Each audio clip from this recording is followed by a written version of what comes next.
नमस्कार, मैं शिवोंडवाल हूँ और आप ट्राइपॉड प्रोडक्शन देख रहे हैं। हमारे साथ एक युवा है। युवा से ज़्यादा वो सोशल मीडिया इन्फ्लुएंसर है। इससे बढ़कर वो ये है कि वर्तमान समय में जब सोशल मीडिया पर कुछ फॉलोअर्स आ जाते हैं, वो 1000 हो, लाख हो या मिलियंस हो, तो उनका कार्यशैली जो है पूर्ण रूप से बदल जाती है। इस प्रकार के सोशल मीडिया इन्फ्लुएंसर, उनका ध्येय सिर्फ पैसा कमाना और खुद तक सीमित है, जबकि वो चाहें तो इस फॉलोअर्स की संख्या से समाज हित में थोड़ा सा कार्य कर सकते हैं। लेकिन नहीं, फिर भी इस भीड़ के बीच कुछ अच्छे युवा है, कुछ अच्छे इन्फ्लुएंसर है जो अपना कर्तव्य निभा रहे हैं। उनमें से एक है देहरादून के रहने वाले रोहित रावत जी, और फेसबुक पर आप उन्हें जानते हैं देहरादून वाले के नाम से। स्वागत है रोहित जी। नमस्कार।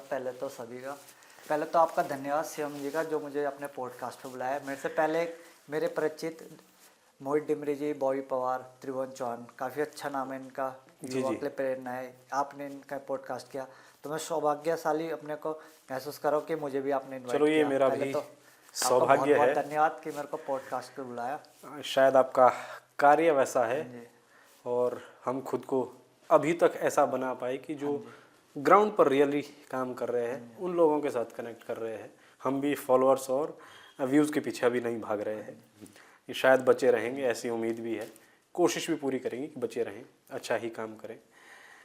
शुरू करने से पहले मैं चाहता हूं कि जो हमारे दर्शक देख रहे हैं वो जाने कि रोहित रावत कौन है। पहले हम रोहित रावत को समझते हैं। जन्म कहाँ हुआ, क्या शिक्षा हुई और किस तरीके का भी काम कर रहे हैं, प्रोफेशन क्या है, वो हमारे दर्शकों को बता दीजिए। मेरा नाम रोहित रावत है। बेसिकली मैं ग्राम झाझरा का रहने वाला हूँ। मेरा जन्म स्थान है कोटद्वार में। मेरे जो स्कूलिंग हुई है मेरी हुई है गाजियाबाद से, क्योंकि मेरे जो फादर है वो वहीं जॉब करते हैं, दिल्ली में अभी करंटली वहीं जॉब कर रहे हैं। फिर गाजियाबाद का 12th करी, फिर मैं यहाँ शिफ्ट हो गया देहरादून, क्योंकि मेरी पूरी जॉइंट फैमिली यही है, मम्मी भी यही है। फिर मेरे कॉलेज यहीं पे हुआ, फिर मैंने इंजीनियरिंग करी। इंजीनियरिंग के बाद मैंने as a quality engineer job करी 2 या 3 महीने। फिर मैंने कहा नहीं, थोड़ा वैसा था वो कि एक ही कंपनी के अंदर लिमिटेड, एक ही जगह में मैं फोकस। तो मेरा कॉलेज टाइम से था, मैं हर चीज़ में इंटरेस्ट रखता था, चाहे स्पोर्ट्स हो, वीडियो गेम्स हो। गेम खेलना मुझे शुरू से पसंद था। सोशल मीडिया हो गया, तो पेज वगैरह जो है मेरा तब से बनाना स्टार्ट, मतलब हर चीज़ में मेरा इंटरेस्ट था थोड़ा थोड़ा कि इस चीज़ में क्या है, लोग ट्राई कर रहे हैं मैं भी ट्राई करता हूँ। फिर क्या कहते हैं, पेज में इंटरेस्ट था। फिर मैंने पेज भी बनाए 2016-17 में, वैसे ही नॉर्मल मीम पेज वगैरह। फिर मैं जुड़ा लोगों से। फिर अभी करंटली मैं जॉब भी कर रहा हूँ, साथ साथ फेसबुक पेज भी है जिसका नाम है देहरादून वाले। काफ़ी लोग जानते हैं देहरादून में, उत्तराखंड में ही जानते हैं। लोग देहरादून वाले को खूब जानते हैं, लेकिन रोहित रावत शायद पहली बार मतलब जानते हैं, लिमिटेड ही लोग फेस हाँ जी जो है वो लोगों के सामने होंगे। कम ही है। चलिए, क्योंकि देहरादून वाले के इन्वॉल्वमेंट तो पूरे उत्तराखंड में है, बाकी मेरा 0.05% ही होगा इन्वॉल्वमेंट है ही। अगर आपके फेसबुक पेज को हम देखें जो देहरादून वाले के नाम से है, 4,70,000 के करीब 476 4,76,000 फॉलोवर है, जिसमें मेन पेज मेरा ये है। इसके साथ मेरे और भी पेज है 7-8, जिसमें उत्तराखंड डिस्ट्रिक्ट है, केदारनाथ वाले है। केदारनाथ के 2-3 पेज है जो मैं खुद हैंडल करता हूँ। देहरादून वाले भी मैं इंडिविजुअली काम करता हूँ, जो चलाता ही मैं हूँ, मेरे अलावा कोई दूसरा बंदा नहीं है। ओके, चलो अब यहीं पर आ गए, यहीं से बात करते हैं कि देहरादून वाले की शुरुआत कैसे हुई। ये एक मीम पेज से शुरू होकर फिर खबरों से, फिर ज़रूरी मुद्दों पर बात करना, वो पोस्ट डालना, भू कानून हो, मूल निवास हो, या कुछ सड़क हादसे हों या रिपेयरिंग हो, इस तरह के। शुरुआत मीम पेज से। बेसिकली मैं बताता हूँ, कॉलेज टाइम पे बाइकिंग का शौक था, घर वालों ने बाइक दिलाती थी, राइड वाइड करते थे। तो पहले मैंने बाइक का पेज बनाया कि बाइक की वीडियो वगैरह डाली, तो थोड़ा कम रिस्पांस आया। फिर क्या हुआ, मेरी दोस्ती द इंजीनियर ब्रो पेज है, इंडिया का काफ़ी अच्छा पेज है वो, शायद one of the top page है वो, RVCJ मीडिया इंजीनियर। पर द इंजीनियर ब्रो जो है, उनकी कम्युनिटी में 100 से ज़्यादा मेंबर है। तो उनके जो मेन एडमिन्स थे वो उनसे मेरी दोस्ती है, राजस्थान के रहने वाले हो, कुछ मुंबई के। वो मीम बनाते थे, पॉपुलर पेज थे इंडिया के। एक होता है सिटी बेस्ड, स्टेट बेस्ड, एक होता है इंडिया लेवल। मतलब फिर क्या कहता है, मैं अपनी वीडियो बनाने लगा कॉमेडी, बाइक के साथ साथ कॉमेडी। फिर क्या हुआ, रिसेंट लॉकडाउन से पहले मैंने बाइक की वीडियो बनाई ऐसी कॉमेडी। फिर मैंने जितने देहरादून में पेजेस थे, इंस्टाग्राम इन्फ्लुएंसर हो गए, सबको मैंने वीडियो भेजी कि शेयर कर दो। तो रिस्पॉन्स तो दूर, किसी ने डालना तो दूर, रिप्लाई नहीं करा, सीन भी नहीं करा। फिर ऐसी रैंडम क्या कहते, द इंजीनियर ब्रो को मैंने मैसेज करा तो उससे भी नहीं रिस्पॉन्स आया। उनके ऑल्टरनेट पेज थे वीडियो नेशन वगैरह, मैंने उन्होंने सीन कर लिया, कह रहा भाई कंटेंट तो अच्छा है। मैंने कहा भाई डाल दो, मैं भी एज एडमिन हूँ। मेरे उस टाइम 4-5 हज़ार फॉलोअर थे। कह रहा कोई नहीं, डाल दिया। फिर उन्होंने डाला, रिस्पॉन्स अच्छा है। मैंने कहा ये चीज़ मुझे ट्राई करनी चाहिए। 19-20 की बात हो रही है? 20? हाँ 19 की कोविड से 18-19, पहले। हाँ 2 साल पहले। फिर मैंने मीम कुछ बनाया, फिर नाम के कन्फ्यूजन, फिर ऐसी नाम आया बॉयज़ करके कि बॉयज़ के बारे में नाम रख दिया भपका बॉयज़ की, भपका मचाएंगे पूरे शहर में। वो फिर वीडियो डालता गया, क्या कहते हैं उस टाइम मीम ही चलते थे ऐसे, क्यों जर्नलिज्म हो गया या मीम, ये 2 चीज़ चलती थी। बाकी ये सिंगिंग कॉन्सर्ट वगैरह या हाइप में है, बाकी पॉडकास्ट वगैरह अभी रिसेंट है। जी। उस टाइम मीम चलता था बहुत, मीम बनाते गया। पेज मेरे 14-15 हज़ार फॉलोअर हो गए 1 महीने में, व्यूज़ आ रहे मिलियंस में। मैंने कहा ये बढ़िया चल रहा है। फिर 2-4 वायलेंस वीडियो डल गई, जैसे पटाखे फोड़ दिए बम, तो उसमें क्या है रिस्ट्रिक्शन, Community guidelines। पेज बंद हो गया। मैंने कहा दोबारा बनाओ, दूसरा पेज बनाया सेम नाम, वो भी 20-25 हज़ार गया, वो भी बंद हो गया 3 महीने। फिर दोबारा बनाया मैंने, वो भी ऐसे 40-50 हज़ार तक पहुँचाया मैंने, फिर बंद हो गया। मैंने कहा ये तो बंद हो गया। उसके बाद थोड़ा टाइम फिर मैंने गैप लिया 6-7 महीने, फिर लग गया लॉकडाउन। तो पहला दिन था लॉकडाउन, जिस दिन पूरा शहर खाली था, तो मैं मेडिसिन लेने गया हुआ था, पूरी रोड खाली थी। तो मैंने क्या करा, घंटाघर से स्टार्ट किया, अपने घर तक पूरी वीडियो बनाई और फोटो खींची कि रोड खाली में जब शहर खाली हो जाता है कैसे लगता है। ऐसी दिमाग आया। उस टाइम में फॉलो करता था, देहरादून के टॉप पे चलते थे, देहरादून सिटी ऑफ लव और देहरादून ट्रेंड्स, काफ़ी फॉलो करता था उन्हें, अच्छे पेज थे। मैंने कहा मैं पेज का एक्सपीरियंस है ही मुझे मीम, मैंने कहा बस सिटी में शिफ्ट होकर देखता हूँ। क्योंकि क्या होता है, एक बड़ा पेज है द इंजीनियर ब्रो हो गया, इनकी जो ऑडियंस है वाइड है पूरे इंडिया में, पर पर्टिकुलर इनको शहर के बंदे नहीं जानते। इवन आप किसी को नहीं पता होगा इनके पीछे आदमी कौन है। फिर मैंने ऐसी देहरादून वाले नाम से पेज बनाया। पहली ही पोस्ट डाली थी मैंने, कोलाज फोटो अलग अलग ली देहरादून की, कि लॉकडाउन लग गया खाली है शहर, वो वायरल होगी। मैंने कहा ये चीज़ तो बढ़िया है। बाकी कोई बाहर निकल नहीं फिर पा मैं रहे थे, आप लॉकडाउन निकल पे मीम बनाने लगा, धीरे धीरे उठ गया। तो ऐसे ही करते करते फिर मेरे हो गए 3-4 महीने में हो गए 40-50 हज़ार। फिर मैं देहरादून पे ही बनाता रहा। फिर मैं इन्हें देखता था कि जो बाकी है उत्तराखंड के पेजेस ये क्या कर रहे हैं, फिर मैं उन्हें देखता था, इंस्पिरेशन लेता था। मतलब एज अ कंपटीशन नहीं लिया मैंने कभी किसी पेज को या किसी इन्फ्लुएंसर को कि मुझे सीखने के लिए जरूरी है कोई आपसे उनसे ऊपर मैं भी हो। सीखा क्या करते हैं, कैसे टीम वर्क होता है, मतलब उनसे लेता था हिंट कि कैसे करना है। फिर मैं धीरे धीरे पोस्ट बनाने लगा देहरादून के ऊपर, उत्तराखंड के ऊपर ऐसी। फिर क्या कहते हैं, फिर बड़े बड़े पेज थे, मैंने कहा इनके जैसा बनना है, इनके जैसा कि कहते हैं इनके लाख फॉलोअर है, मेरे भी लाखों का, लोग मुझे जाने कि मैं 10 लॉकडाउन में खूब पेज भी चले, खूब कॉमेडी वीडियो भी चले। तो मैंने बनाया। फिर क्या कहते हैं धीरे धीरे ग्रो होने लगा फिर कई लोगों के मैसेज आने लगे हमारे साथ जुड़ो, एनजीओ की। फिर एक एनजीओ है द नेक्स्ट एवोल्यूशन वर्ल्ड, काफ़ी अच्छे एनजीओ अभी भी रनिंग में, उनके जो फाउंडर है हरप्रीत रस्टी, मैं उनसे मिला। तो वो सोशल वुमेन एम्पावरमेंट में काम करते हैं, प्लांटेशन में काम करते हैं। तो उनसे मैं मिला, काफ़ी अच्छा लगा। उनके साथ मैंने मतलब एज अ कोर मेंबर हूँ मैं अभी नेक्स्ट एवोल्यूशन ऑफ। वो तो आप बहुत सारे एनजीओज पर है, उस पर हम और भी बात करेंगे आने पर। 1 लाख कब हुए याद है? 22 में हो गए थे। तो 1 लाख का भी बड़ा सस्पेंस है। उस टाइम नए नए पत्रकार आते हैं, पोलकोल भोगना अभी भी है, उनके चल रहे थे 90,000 95,000 थे, मेरे भी 95 थे। तो दोनों बराबर चल रहे थे उस टाइम। क्योंकि वो तो वीडियो डालते थे। वो एज अ जर्नलिस्ट थे, वो फ्रंट फेस थे और मैं फ्रंट फेस नहीं था, मैं मीम ही बनाता था। तो एक हेल्दी कंपटीशन नहीं होता यार, ये 60 साल की उम्र में कर सकते हैं, हम तो इनकी आधी उम्र से भी कम है, हमें भी करना चाहिए।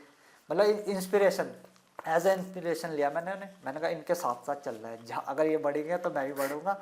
बस तो ऐसे करते करते मतलब जितने बड़े पेजेस थे, पत्रकार हो गए, इन्फ्लुएंसर थे। पहले किसके पूरे हुए 1 लाख? पहले मेरे हो गए थे, अरे और जस्ट 2-3 बाद उनके भी हो गए थे। ये वैसा ही है जैसा अमित बड़ाना और विवी वाइन्स का कंपटीशन चल रहा था 10 मिलियन के लिए।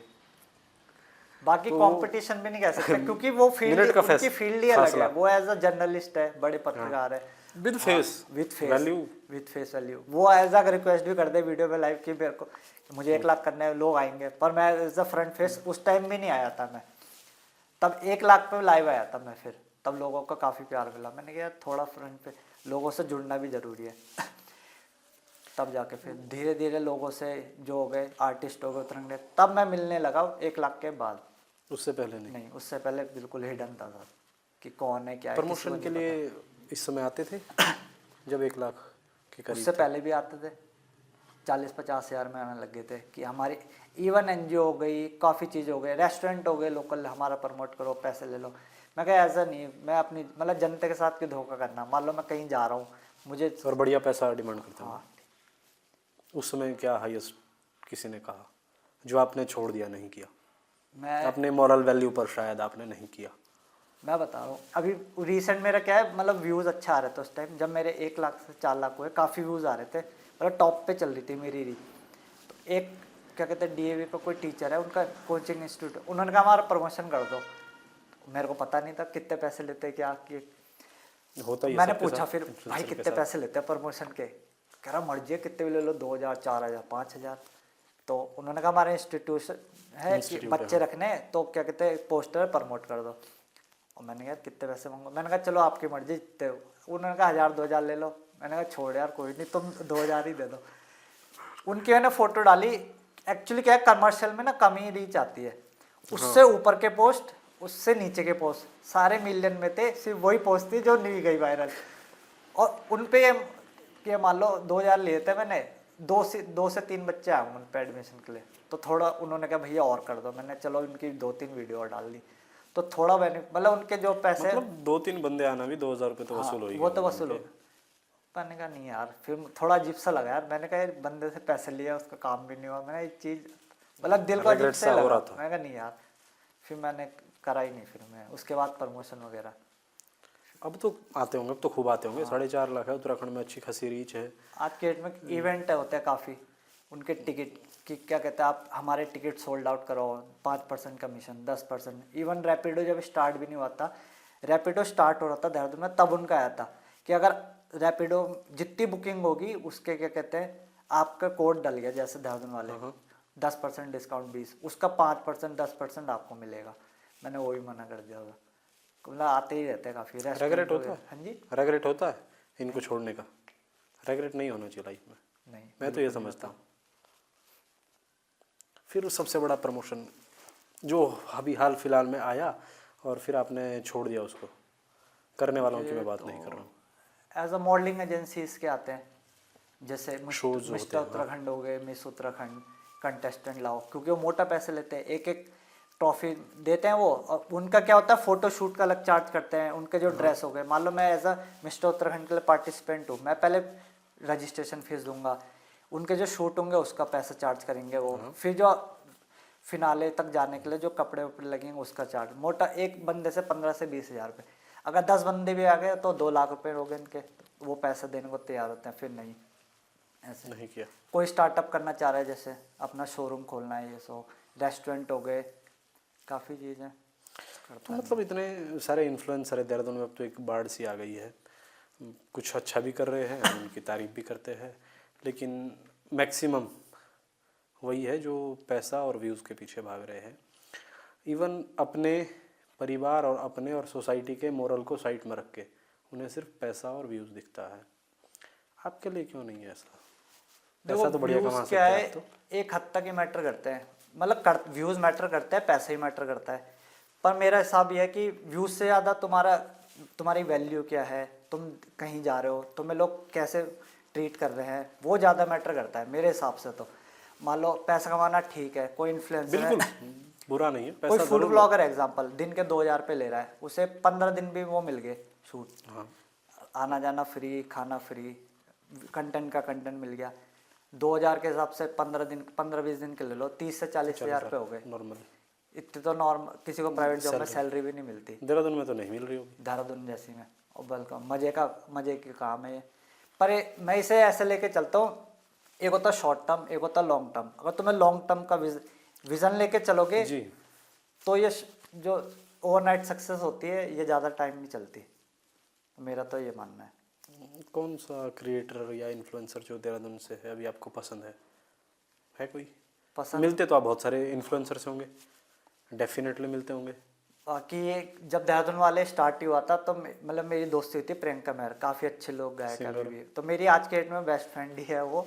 तो उसका सपोर्ट हमेशा से रहा है, लोग भले कुछ भी बोले, पर मेरा मानना है एज ए इंडिविजुअल लोग कुछ हेट भी करते हैं उसे, मतलब गाना अच्छे गाती है नो डाउट। एवरीवन, वो तो हर किसी का होता है, कोई आपको पसंद करेगा, कोई भी मैं भी बनाता था, करेगा, मैं भी जरूर। किसी को भी टारगेट कर देता।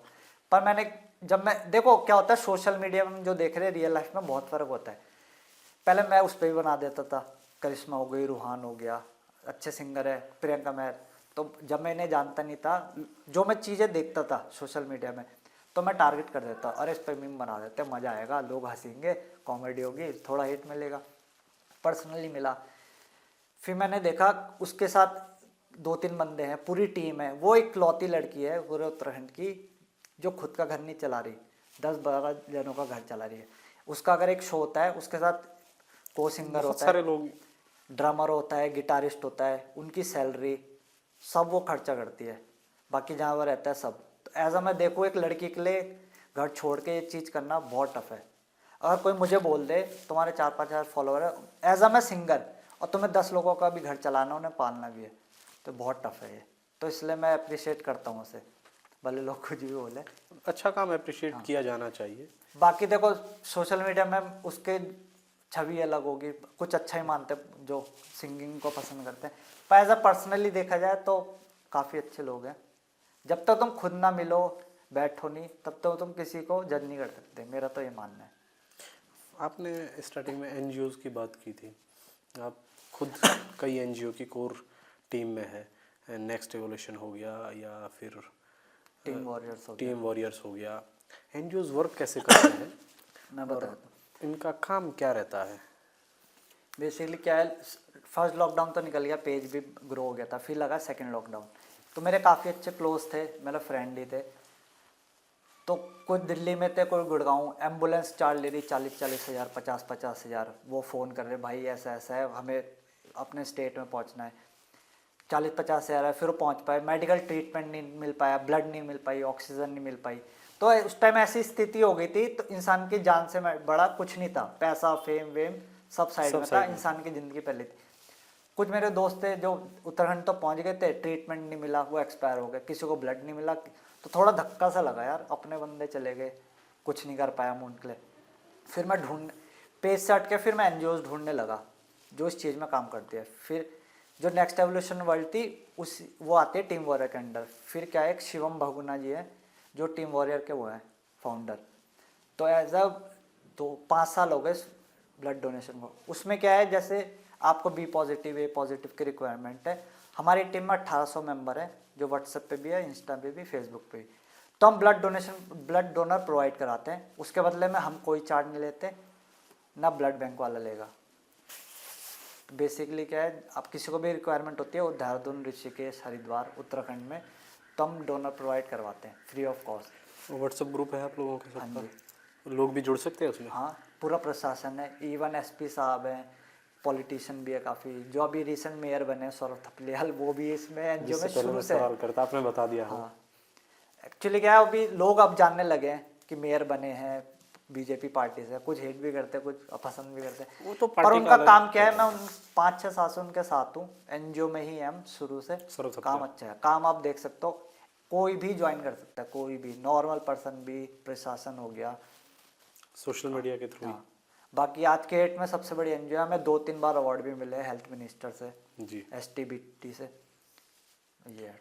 लेकिन इस बार जब अब हम देहरादून पर आ ही गए, मेयर पर भी आ गए हैं, इस बार का चुनाव मुझे इस रूप में अच्छा लगा कि जो कैंडिडेट थे दोनों, देहरादून पर मैं बात कर रहा हूँ, बड़े अच्छे दोनों ने चुनाव लड़ा, एक दूसरे पर आरोप प्रत्यारोप नहीं, अपने मुद्दों पर चुनाव लड़ा, ना किसी को गलत कहा ना गलत सुना। हाँ ये इस बार के इलेक्शन में थोड़ा देहरादून का देखा जाए तो मुझे बेटर था। लगा, क्योंकि दोनों गढ़वाली बंदे हैं, दोनों एक जगह से आए, दोनों कॉलेज मेट थे और दोनों डीएवी DAV में। प्रेसिडेंट। हाँ तो एज वो खुद भी फ्रेंड है, ऐसा नहीं कि उसने हेट फैलाया कि अरे ये काम नहीं करता, ये ऐसा है वैसा है। उन्होंने अपना कैंपेन चलाया, उन्होंने अपना मुद्दों पर हाँ, बात हुई। मुद्दों पे बात करी, दोनों ने, दोनों अच्छे, एक क्रांतिकारी है, एक एनजीओ चलाते हैं, तो काम दोनों का अच्छा है, दोनों हित जनहित के लिए काम करते हैं, जो जनहित के लिए काम करता है लंबा ही चलता है, नो डाउट। देहरादून की बात हो रही है, इस समय एक सवाल भी है, रस्टी जी शायद आपके मित्र है, एनजीओ में ही है, उन्होंने जो बात की कि देहरादून की जो करंट सिचुएशन है, कटिंग पर वो बात कर रहे थे, पेड़ों का कटान हो गया, टेम्परेचर का बढ़ना। हम अभी देखिए फरवरी चल रहा है और इनर्स उतर गए हैं, गर्म हाँ इनर्स। अभी तो फैब स्टार्ट हुआ, इनर उतर गए, गर्मी आप शुरू हो गई। जब काम करते हो एनजीओज के साथ जो प्लांटेशन करता है, क्या आप पाते हैं कि प्लास्टिक का यूज़ बहुत ज़्यादा हो गया है? हम लोग बाहर से जो एक टूरिस्ट के तौर पर आ रहे हैं वो यहाँ पर बहुत सी कचरा छोड़ के जा रहे हैं, उसके साथ साथ जो यहाँ का निवासी है वो भी वैसा ही कर रहा है। इसको कैसे हम लोग सुधार सकते हैं, कैसे बेटर इसके किया जा दो सकता है? परफेक्ट एग्जांपल हैं, मैं पहले बताता हूँ। एक तो आईएसबीटी में जो रोड बनी है वहाँ काफ़ी पेड़ थे, पूरा जंगल ही था साइड में, बीच में रोड। उसका भी हमने प्रोटेस्ट किया था कि पेड़, इतना बड़ा हाईवे बना रहे हो पर पेड़ या तो शिफ्ट करो, या पेड़ इतने मास क्वांटिटी में नहीं कटने चाहिए, पर वो फिर भी कटे। उससे उस जगह का टेम्परेचर ही अलग, बाकी सबसे ठंडा इलाका था वो, आईएसबीटी क्रॉस करती अलग ही ठंडी हवा चलती। उससे बड़ा एग्जाम्पल है सहजदारा रोड। सहजदारा 5 6 साल 8 साल पहले जब सहजदारा जाते थे तो लगता था कहीं जा रहे हैं, एज अ लोकलाइट भी हो या टूरिस्ट हो। जब आप चुंगी से लेफ्ट करते थे तो पेड़ हाँ, शुरू थे, पेड़ आप शुरू छाया होते में थे, ही तब पहुंचते लगता थे। था कि हाँ भाई कहीं किसी जगह जा रहे हैं टूरिस्ट पे, अच्छी जगह घूमने, नेचुरल। वो पूरा खराब हो चुका है आज के डेट में। सहजदारा रोड पे निकल जाओ, व्हाइट शर्ट पहन के जाओगे ब्राउन हो जाएगी 2 किलोमीटर बाद। हाँ। इतनी मिट्टी है, रोड ढंग से बनी नहीं, इंफ्रास्ट्रक्चर बन रहे हैं, उसका कंक्रीट हो गया, धूल मिट्टी सब वहीं पे। इवन सहजदारा में जाओगे अभी तो सीजन ऑफ है, सीजन में जाना इतनी भीड़ रहती है वहाँ पे। पानी, जो गंदक का पानी कितना फेमस था वर्ल्ड वाइड, लोग जाते थे पीने के लिए, आज के डेट में चले जाओ पानी ब्राउन दिखता है, मिट्टी खुद के ऊपर आ चुकी है, पूरा वो हो चुका है, क्लाइमेट पे फर्क पड़ रहा है, टेम्परेचर हो रहा है। ओवर टूरिज्म का शिकार होता जा रहा है उत्तराखंड। इससे पहले हमने हर्षित रौतेला के साथ पॉडकास्ट किया जो नैनीताल से है, तो उन्होंने भी ये बात कही थी कि हम ओवर टूरिज्म से जूझ रहे हैं, सरकार को इस पर और बेहतर काम करना चाहिए और बेहतर नीतियाँ बनानी चाहिए। क्या आपको लगता है ओवर टूरिज्म दिक्कत पैदा करेगा? हाँ ऑब्वियसली ओवर टूरिज्म, एक्चुअली क्या है, देहरादून जो है काफ़ी फेमस सिटी रही है पहले से भी, अभी भी। टूरिज्म पहले भी था अभी भी था, पर वेल मैनेज था पहले।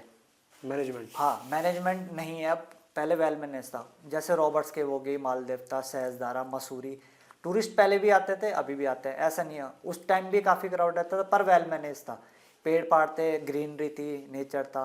सहजदारा में जाते थे तो अच्छी वाइब मिलती थी कि हाँ हम कहीं जा रहे हैं, एज अ प्रॉब्लम नहीं होती थी। आज के डेट में चले हम एज अ लोकलाइट, हमें ट्रैफिक मिलता है, टाइम पे पहुंच नहीं पाते, वो वेल मैनेजमेंट नहीं मिलता।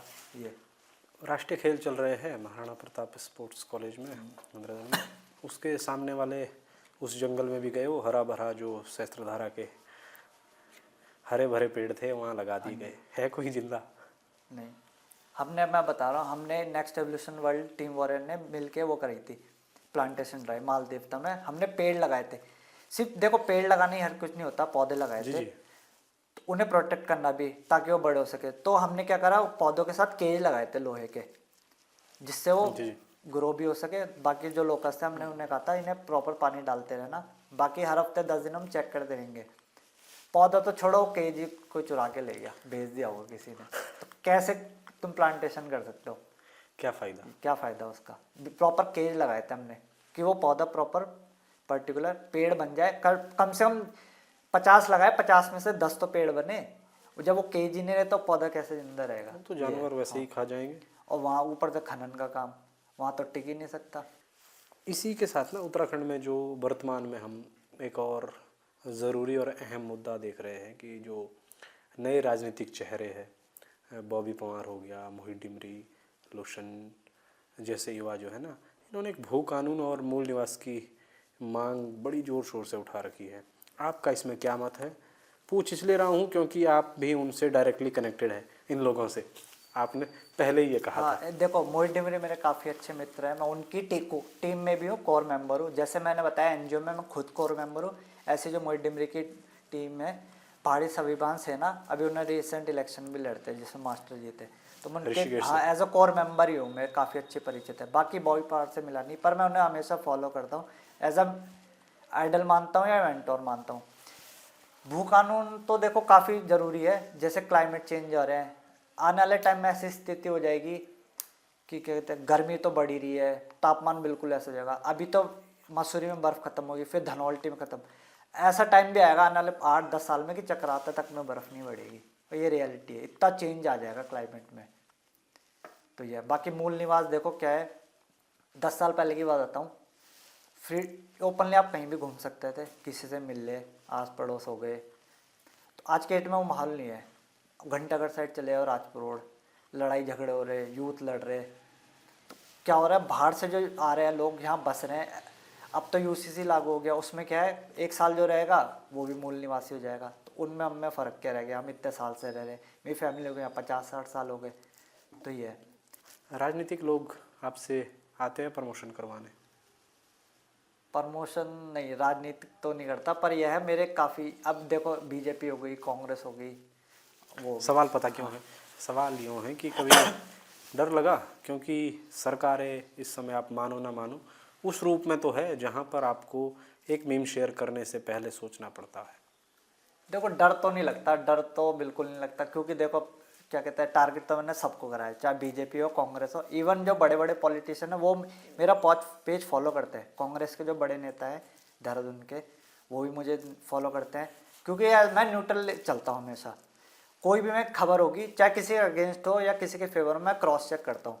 एज अ मैं पत्रकार यूनियन में हूँ, देवभूमि पत्रकार यूनियन, तो क्रॉस चेक करता हूँ। कोई अगर वैलिड है ना तो तुम पे कोई उंगली नहीं उठा सकता। अब तुम कुछ भी डाल रहे हो, कुछ भी, तो फंसोगे। लेकिन अंकुश चौहान भी तो वर्तमान का जो केस है, जिन्होंने खबर उठाई थी कि उत्तराखंड नेशनल गेम्स में मेडल्स बेचे जा रहे हैं, उन्होंने खबर नहीं उठाई थी, उन्होंने किसी खबर का लिंक डाला था, तो हमारी मित्र पुलिस जो है उसको नोएडा से बुलाकर इसका उठा भी देती मैं है। एग्जाम्पल बताता क्या हूँ।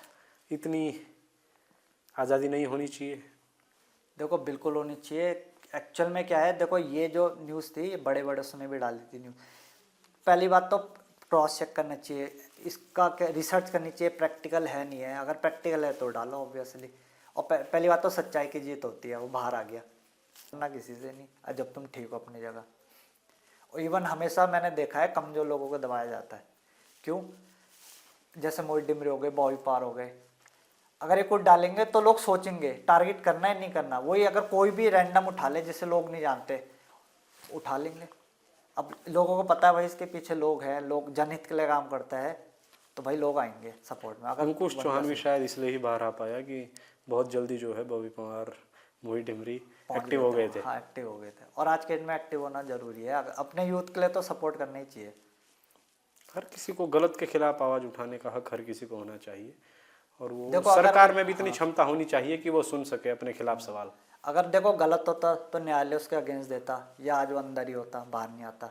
तो न्यायालय है, उससे तो कोई नहीं जीत सकता, चाहे नहीं, पुलिस हो या गलत सरकार हो। शायद इसलिए तो नहीं लग रहा है ना कि खुद जो आईओए होता है, आईओए ने जो है अधिकारियों को निलंबित कर दिया वहाँ से।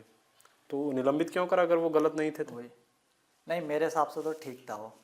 अगर ठीक नहीं भी है तो इस दर्जा जो है आपकी कार्रवाई ठीक नहीं लगती है ना। एक तरफ तो आपके एमएलए खुद बंदूक लेके दौड़ रहे हैं, कह रहे हैं मैं तुम्हें मार दूंगा, गाली गलौज कर रहे हैं, उनके खिलाफ आपके वो एक कोई दिन वो में नहीं बाहर आ होते। जा रहे, उनके खिलाफ कार्रवाई नहीं कर रहे। तो ये दोहरा मापदंड सरकारों का है। सवाल इसलिए था कि आप भी इन्फ्लुएंसर, आप भी डालते रहते हैं, क्या पता मैंने कहा आपके साथ भी ऐसा कुछ किस्सा हुआ हो, किसी ने दबाव बनाया हो कि पोस्ट हटा दो या मत डालो वो। पोस्ट क्या है, हाँ 2-3 बार हुआ है रिसेंट की, क्या कहते हैं, कुछ जैसे कुछ मिली न्यूज़ कि उन्हें बुरा लग गया कि हाँ हमारी फैमिली पर असर पड़ रहा है, तो पुलिस स्टेशन गए भैया। फिर पुलिस के फ़ोन आया, भाई हटाओ, उनकी फैमिली को पसंद नहीं है। फिर मैंने उनसे बात की, तो मैंने कहा चलो एज अ रिक्वेस्ट में मैं हटा देता हूँ, कोई नहीं। जैसे different type of community work आप करते हो, वो एनजीओ के थ्रू है या आपके अपने थ्रू, जिनमें बुक डोनेशन ड्राइव होती है, क्लॉथ ड्राइव होती है, क्लीननेस ड्राइव होती है, कैसे ऑर्गेनाइज करते हो आप इस सबको? देखो क्या है, और कम्युनिटी क्या और है, लोग कैसे जुड़ सकते हैं? कम्युनिटी का भी अकेले नहीं चलती। मान लो मैं देहरादून वाले चला रहा हूँ, साथ साथ मैं ब्लड डोनेशन का काम कर रहा हूँ, एनजीओ का काम कर रहा हूँ, क्लीन ड्राइव कर रहा हूँ, या इलेक्शन में पार्टिसिपेट कर रहा हूँ एज अ मेंबर, उनके साथ भी। तो वो अकेला नहीं कर सकता, उसके लिए पूरी टीम है। हर उसका एक ना एक वो रहता है कम्युनिटी लीडर। मान लो मैं देहरादून वाले मैं चला रहा, टीम वॉरियर हो गई, जैसे शिवम बहुना जी चलाते हैं, नेक्स्ट एवोल्यूशन वर्ल्ड हो गए, वो रस्टी भाई चलाते हैं, एज ए हर मेंबर है, उनके अंदर भी काफ़ी वॉलंटियर है, तो ऐसे करके कम्युनिटी वर्क करती है। कोऑर्डिनेशन जरूरी है सबसे, अगर एक बंदा भी इधर उधर जाएगा तो नहीं हो पाता। हम देहरादून को, मैंने इससे पहले भी ये सवाल किया था तो शायद वो जवाब उतना ठीक नहीं था, बेहतर कैसे कर सकते हैं, हमारा उसमें क्या योगदान होना चाहिए? बेहतर तो ये कर सकते हैं कि वो सफाई में हो या स्वच्छ हवा में हो, कैसे अपना योगदान दे सकते हैं? पहले तो जैसे क्लाइमेट चेंज आ रहे हैं, प्लांटेशन बहुत ज़रूरी है। हेल्थ पे जरूर ध्यान दें। जैसे ब्लड के अलावा काफ़ी चीज़ें होती है, लोग को कोई इलाज के लिए पैसे नहीं होते, गरीब होते हैं, उनको फिर क्या कहते हैं कैंपेन, क्या कई बार होते हैं एक्सीडेंट हो जाते हैं, लोग कहते हैं भाई पैसे नहीं है, गरीब है, फिर हम कैंपेन चलाते हैं, उसमें भी क्या पता फ्रॉड हो ना हो, हमें तो नहीं पता जब तक हम खुद रिसर्च नहीं करेंगे।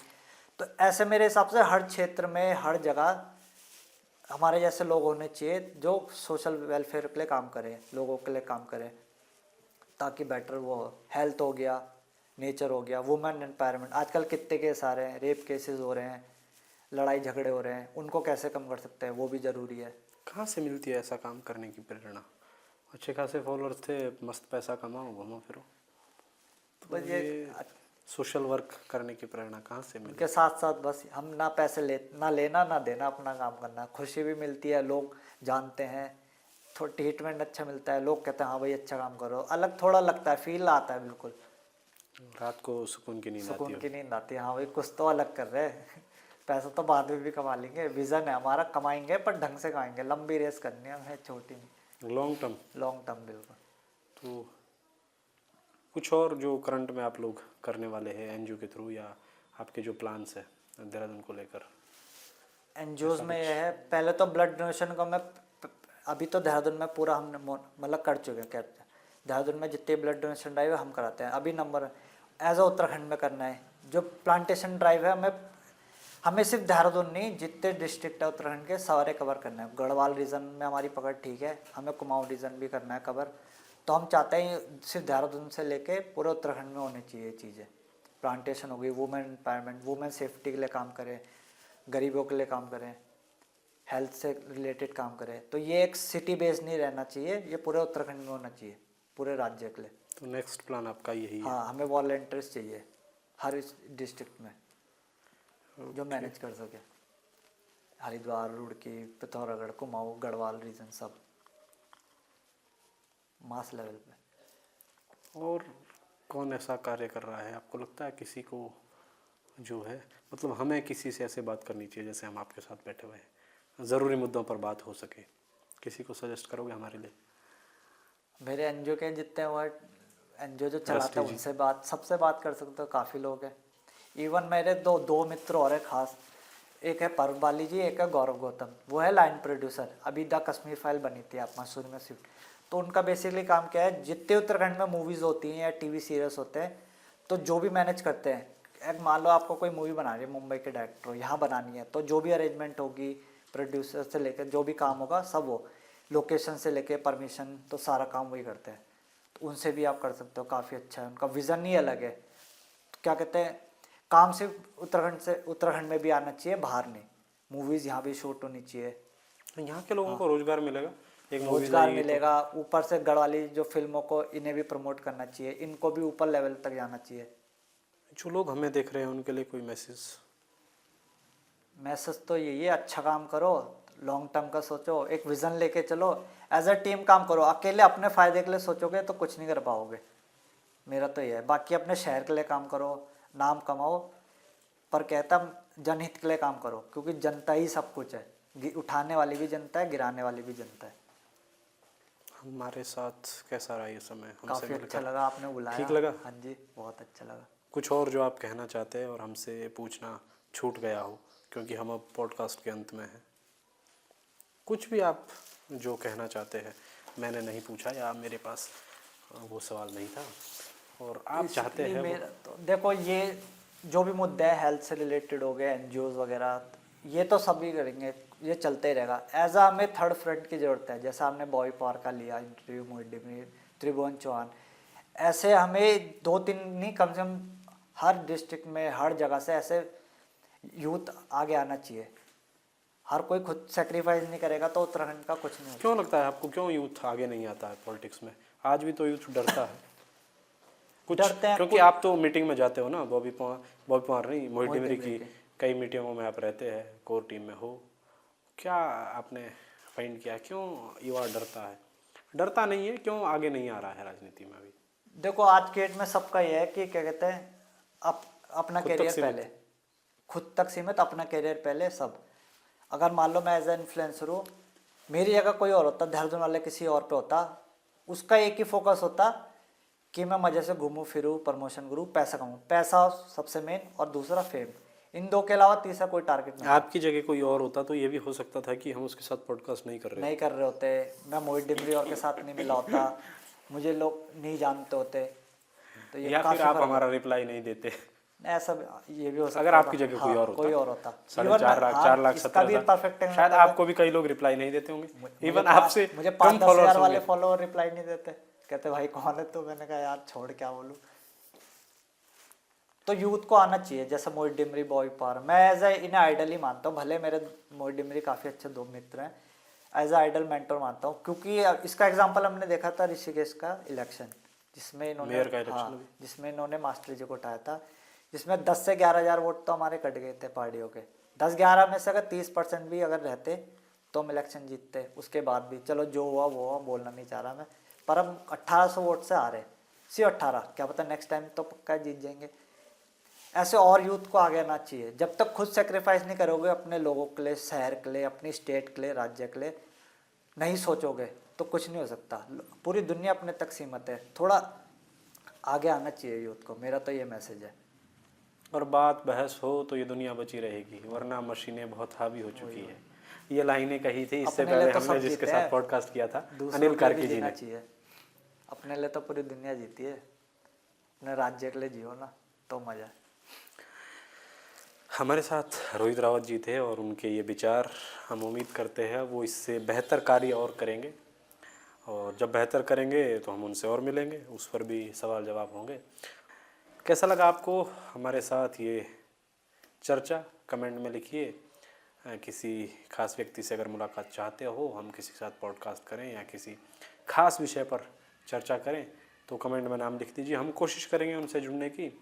आज के लिए धन्यवाद। मैं शिव उडवाल हूँ और कैमरे के पीछे शैलजा और आयुष नेगी है। आप सभी का जुड़ने के लिए धन्यवाद। नमस्कार।